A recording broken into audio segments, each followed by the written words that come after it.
I have this idea of global sickening. It's like global warming. Global warming happens in the atmosphere. Global sickening happens in people's bodies, and therefore it's honestly even more important and even more threatening than global warming. The challenge in both cases is it's very hard to see it because we're not measuring it.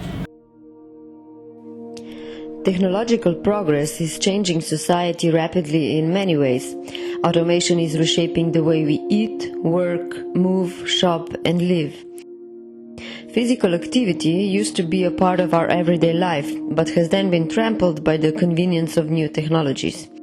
It's no surprise that obesity is a growing societal problem, as is the epidemic of chronic conditions. However, just as people are now starting to measure the atmosphere and carefully watch temperature and so forth, with global sickening, we're starting to measure people's, not just their pulse and their exercise, but their blood sugar. We're getting more and more biomarkers, all this digital health stuff that's creating the big data. The big data is what's making global sickening visible, and on an individual basis, then people are possibly beginning to realize, oh, I'm not as healthy as I thought I was.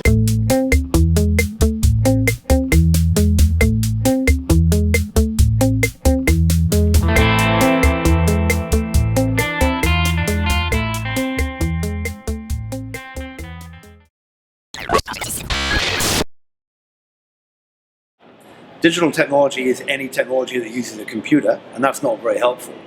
What we're talking about now is attempting to replace the old enterprise technology, which is largely based in hospitals and in the old world, and it's largely client-server technology, not cloud-based, or what we call SMAC health, which is social sensors, mobile, analytic, and cloud-based. And new technology that you use every day on Facebook or Google or on Apple and the iPhone. We're trying to get that into the world of healthcare. For us, digital health is the evolutionary fusion of medical knowledge with smart technologies to preserve or expand human life. when defining digital health, the tricky thing is that it sounds like something that is a part of the medical technology market. This is a 300 billion euros industry, including all sorts of medical innovations. By the MedTech Europe definition, having medical technologies on the market means that patients and healthcare professionals can use them, reimbursement is guaranteed, funding available, and manufacturers are appropriately rewarded for their technology and innovation. Most digital health solutions from startups are on their way to this market. So what numbers are we talking about? According to Startup Health, an investment organization with the world's largest portfolio of digital health companies and the top brand influencer by the opinion of analytic firm Analytica, investments in digital health grew to $7 billion in 2014. In 2015, $6 billion were invested. We're tracking close to 8,000 digital health startups around the world right now. Every month we're seeing new companies come into the market. It's a very exciting time in the digital health landscape because the innovation is happening all over the world, right? You're seeing extraordinary business models emerge in places like India that is way ahead on the consumer business models. You're seeing great technology come out of places like Israel, where they're very advanced with medical technologies. You're seeing very exciting mobile engineering going on in countries like Finland, where they have extraordinary mobile technology and mobile engineers that are starting to bring this innovation to healthcare. You're seeing new business opportunities throughout the United States. You're seeing capital emerge all over the world to support these innovations. And you start to mix all of this together, and you're seeing startups pop up all over the world. Innovation hubs happen from Amsterdam to New York to Silicon Valley, through Singapore, and everywhere in between. And I think this is very, very exciting. The economic calculations on the potential savings are staggering. $900 billion is the estimated cost of inefficiencies in the US healthcare system due to lack of automation. Another study conducted by PwC and GSMA indicates that in 2017, mHealth could potentially save a total of $99 billion in healthcare costs in the EU. V kronični bolezni so vedno najdražji zapleti, do katerih pride z leti te bolezni. Če lahko te zaplete, recimo končna ledvična odpoved, recimo kardiovaskularne bolezni z infarktom, kap, to so za zdravstveni sistem izredno dragi dogodki. Če lahko vi s kvalitetno obravnavo kronične bolezni te dogodke odložite ali pa celo v celoti preprečite, je to seveda enormna pocenitev. In vedno pogosto slišimo, celo pri nas, da je v bistvu preprečevanje pravzaprav najbolj smiselno razvijati in v to vlagati. Nekatere bolezni, kot je recimo bolezni povezane z slabim življenjskim slogom, če želite, se da v celoti preprečiti. In sam predstavljate si, kako bi to pocenili, recimo, zdravstven sistem. The potentials are there, the technology is there. Why is the engagement and enthusiasm in implementation missing? Pozabljamo, da na začetku je potrebno investirati. Potrebno je vložiti za to, da bo neka rešitev v sistemu prinesla dodano vrednost. Zelo pogost problem, predvsem v meddržavni izmenjavi podatkov, je seveda zakonska osnova oziroma zasebnost pacientov. Nekako tu se pa tudi zaključijo glavne ovire. Seveda, vkolikor bi bila ustrezna vzpodbuda z vseh strani, verjetno bi bilo te rešitve lažje upeljevati. Government thinks long term and has a different approach than an economically driven startup. But what government should learn is the speed that is evolving due to technical deployment cycles. And this speed is still not yet in R&D departments of medical companies. And there's this huge gap. And if you want to change a law, it takes time because government thinks in political elections. In Germany, that's up to 4 years. Corporates think in 2-year business plans and business units, and startups think in monthly burn rates. You see the difference in the speed? And we as an accelerator, we connect them to make them understand each other. Starting a business has never been easy. So when it comes to startups, the market can be harsh. Usually, after 2 years, most startups die. 90% are dead. In our case, some of them are still alive and kicking, you could say. We track this pretty carefully. We have a large database of healthcare technology companies, and the number who actually go away completely is much smaller than you think it is. A lot of capital is pouring in order to speed up the development of startups. A whole industry of accelerators emerged. Investors and tech corporations are opening them, as are more and more pharma companies. Pills are, we cannot forget this. They are very, very simple to use. At the end of the day, most of the times you don't need to think too much. Okay, this is your dose. Take it once a day. Do like this, and it will heal you. It will cure you. It will treat you. That's very good. However, what is the problem? Real life. Many patients forget to take the pill, or they take it 2 times, 3 times, and then they say, I feel great. I don't need to take it anymore. Or you make mistakes. Yeah, you take the yellow pill and not the red pill, these kind of things. Or your children may take the pill that you definitely don't want. So there are a lot of things associated to the proper taking of a pill, adherence in the real life setting. So it's not a point about money. We get the money anyway. The point is wasting money and making a patient that believe that he is already okay and he is not. Because then at the end of the day, we will probably not cure the patient if the patient doesn't take the medicine as appropriate. So many people started thinking, okay, what can we do beyond the pill? Which services could we offer? Like remote monitoring or making ingestibles that the pill contains like a sensor that you know when the pill or the app, an app knows when the pill was taken. It used to be you would get grants, you would get money from the government perhaps, but now we're seeing angel investors. We're seeing corporate venture arms bring in massive amounts of capital to fund these digital health startups. We're seeing venture capitalists, healthcare investors, but also other types of investors moving into the sector. This is very, very exciting. In the last year or so, we saw over $6 billion invested in digital health. This is extraordinary. It's creating a whole ecosystem because these young emerging companies are finding other avenues to get their funding. But not every company is going to be successful, nor every company should be successful. And I think that's a very healthy aspect of the market. Some say 90% of startups fail after 2 years, some say 50%, still the fact is many do. Are there too many people that take healthcare too easily? A lot of startups which come from the ICT side, and they not necessarily understand the healthcare market, and that you can see in some of their ideas that they are not really fitting to the existing healthcare system.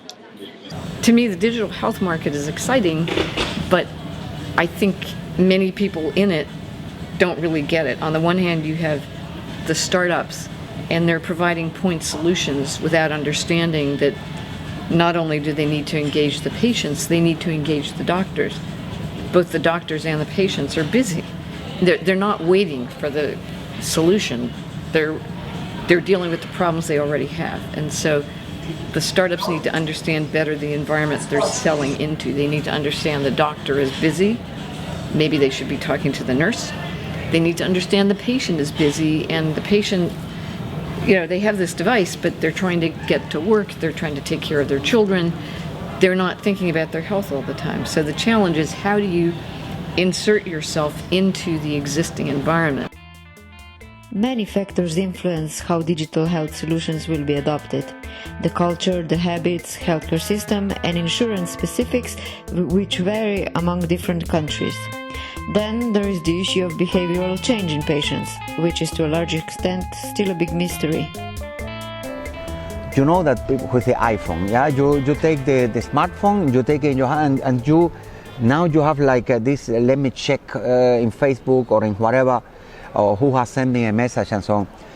This behavior, unfortunately, has not been transmitted to medical apps. There are, I don't know, zillions, many reminders, pill reminders for ladies. People don't use them much. For some reason, this digitalization of the healthcare industry, beyond the pill, in this particular aspect, is not working well yet. So many people kind of adopt behavior changes to address obesity, but they're so short-lived. And I think because people are so focused on kind of changes in weight as being the only outcome that matters, but perhaps having technology to tell a person that their blood pressure is improving, their lipid profile is improving, maybe their mood is improving, kind of other kind of metrics of success than just body weight, I think are very important, and important to have feedback on, because going back to the clinic in 2 months for a blood test probably isn't real time enough to encourage the maintenance or sustainability of healthy behaviors. Physicians change their opinion when other physicians tell them that things work. So they don't change opinion when IT tells them something, or digital tells them something, or even the CEO tells them something. They change it when they see that it works, and they talk to another physician who was transformed before. I'm a big fan of providing new ways of healthcare delivery. So if we think about all the innovation in medicine, it's really been in new solutions, so vaccines, antibiotics, so on and so forth. But we still deliver care the same way we've delivered it for over a century, right? You make an appointment, you go see your physician, and that's how it works. But this idea of remote monitoring and remote healthcare delivery are kind of emerging ideas that probably are more cost effective. And but we need to think, in terms of a system, a healthcare system, of how to provide that and support it. I think one of the best things that's transpiring with the digital health revolution that's going on is we're seeing a wave of clinicians, what we call doctorpreneurs, developing the next wave of solutions. So the co-founders or founders of these teams are actually doctors themselves, that are inventing the future of what's happening in many cases, and they have a very profound understanding of the needs. One of the most promising expectations is the integration of artificial intelligence in the system. A groundbreaking invention developed in almost 10 years' time by top clinicians from Israel, Germany and Slovenia is artificial pancreas. No, eden izmed trenutnih razvojnih poti je izdelava umirne trebušne slinavke, se pravi dovajanje inzulina s pomočjo zaprte zanke, kar pomeni, da ob tem, da nek sistem neprekinjeno meri sladkor, recimo v podkožju, potem računalniški algoritem, ki je učeč, ki se neprestano uči, ker spremlja odziv na doveden inzulin, pač odloči, koliko in kdaj potem v tem primeru sistem sam dovede inzulin. To pomeni, da te odločitve, ki jih zdaj za muko pravzaprav naredi bolnik, prevzame nek računalniški algoritem in to dela samodejno. The expectations of cognitive computing are big. Artificial intelligence is faster, not limited by size and storage, and can have a longer lifespan compared to the human brain. Machine learning enables better use of big data, a much needed thing in healthcare where the amount of knowledge and scientific research is growing.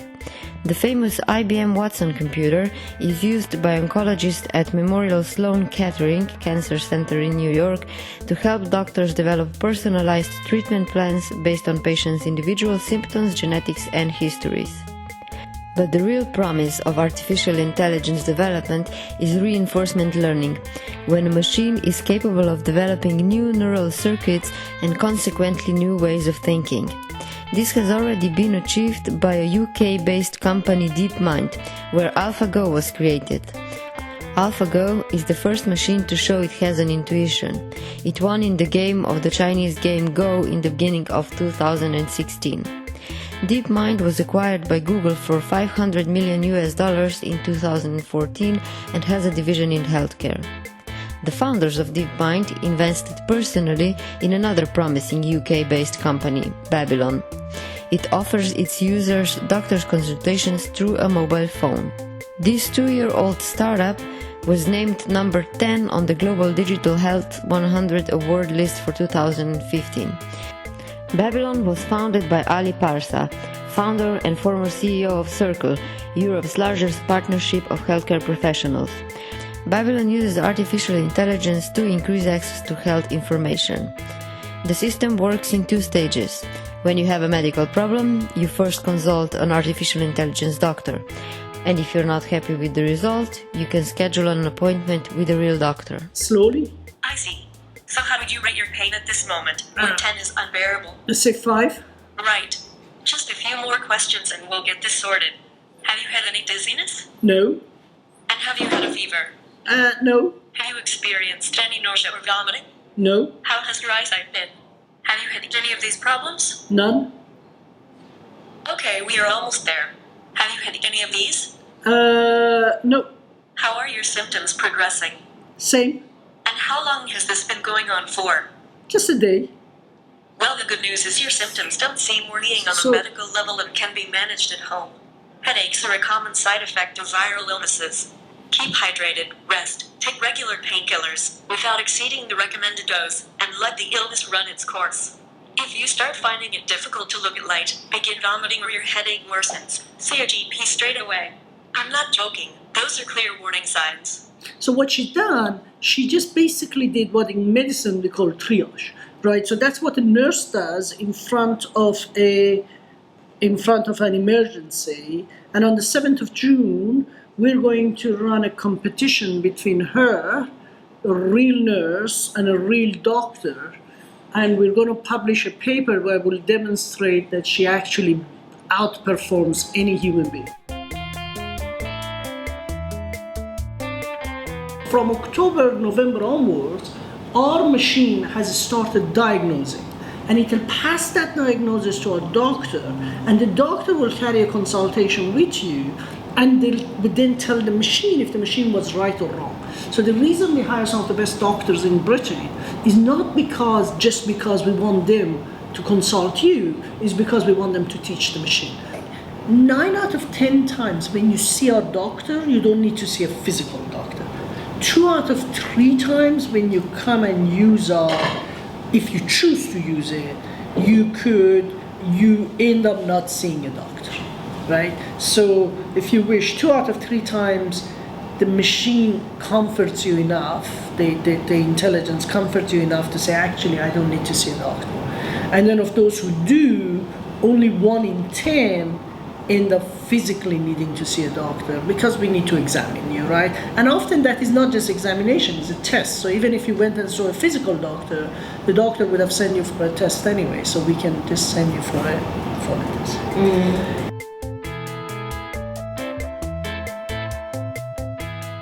With technology, everything takes time for adoption. So you never invent for the very last person on the face of the planet who will use it. There are people in the world who still prefer rotary phones. So be it. You don't say smartphones are stupid because somebody still likes to have a rotary phone. You just say that, look, it is what it is. It's a personal choice. The third cause of death in the US, and I would say the third, it's premature death I care about, not death, is medical errors. We need to first acknowledge that we're killing people, and then we need to start dealing with the problems rather than saying the system we have is perfect, any change needs to be justified. Actually, the system we have is scarily bad and incompetent and inefficient, and let's start fixing it. And yeah, let's be careful of what we're doing, but let's not pretend that what we have is perfect. Well, I always make the joke that innovation always starts with no, because innovation. So, all the 20-something projects we have at the hospital up and running, all of them started with no. Somebody, physician or mainly, saying no, this is not going to work. Okay? And obviously some things work, some things don't, but most of the things end up working. Maybe not perfect, but quite good enough for patients to use it and to feel that there is an advancement in the way they are being treated. So if you think about what we're doing in here, we're going to be doing at the end of this year in Rwanda, one of, in my view, most progressive thinking nations in the world, but also one of the poorest nations in the world. That tells you how far we can go with solving the problems in medicine, right? What are you going to do I'm not even saying in a village in Rwanda where there is no doctor. I'm saying in a secondary town of 2 million people in India where there is no hospital and very small number of doctors. How do you reach those people? Right? So we have 3 million doctors in the world, 7 billion people. You do the maths, right?